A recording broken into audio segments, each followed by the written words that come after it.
Bonjour à tous, je suis Harold Sanama Boya, j'ai 22 ans, je vis à Yaoundé et l'œuvre que je m'en vais vous présenter est un recueil de poèmes intitulé Balafon, publié en 1972 aux éditions Clé. Ce fut une des œuvres majeures du révérend Père Engelbert Vin, Père jésuite camerounais décédé en 1995, en léguant à la postérité de nombreux livres et articles dans des domaines aussi variés que l'art, l'anthropologie, l'histoire et la théologie. Et parce qu'il était prêtre et très croyant, la religion a toujours tenu une place particulièrement importante dans ses écrits, notamment avec Balafon qui à sa sortie a confirmé le génie littéraire qu'était le révérend Père.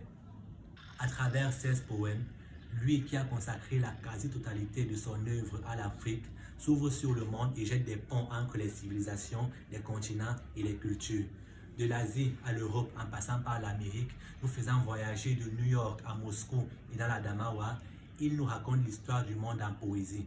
Il n'a pas peur d'ouvrir les cicatrices comme pour mieux les soigner. En évoquant donc le massacre des Amérindiens, l'esclavage ou la colonisation, il insuffle l'amour, la fraternité et l'humanité. Les poèmes sont parfois longs et chacun d'entre eux raconte une histoire à part qui au final rejoint les autres.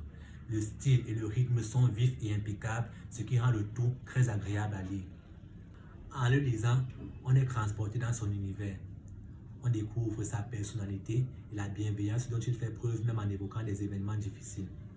Il interpelle et porte la critique, parle avec franchise à ses amis, notamment à Roland Roger, à qui il dédie un poème puis une lettre dans laquelle on retrouve la même plume de vérité.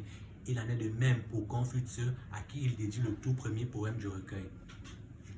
Ses amis qui viennent des 4 coins du monde, il s'en sert au fil des poèmes pour raconter l'histoire de l'humanité et pour mettre en avant cette fraternité universelle qu'il souhaite insuffler chez chaque lecteur.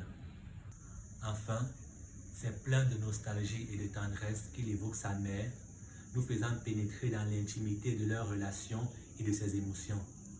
Dans un poème intitulé « Voici ton fils », à sa mère, il dit « Mère, voici ton fils, le dernier venu pour la fête. De la tribu, le dernier chaînon pour nouer le grand collier de ton départ.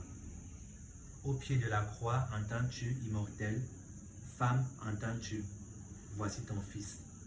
Tu m'as donné ta gaieté de soleil, tes espoirs de grappe dreux, ta fierté de jeune fille. Tu m'as donné ton ciel d'étoiles neuves, né sous ta seule main. Tu as choisi pour toi la coupe de nos larmes. Goutte après goutte, la coupe des souffrances de l'homme, jusqu'à ta mort.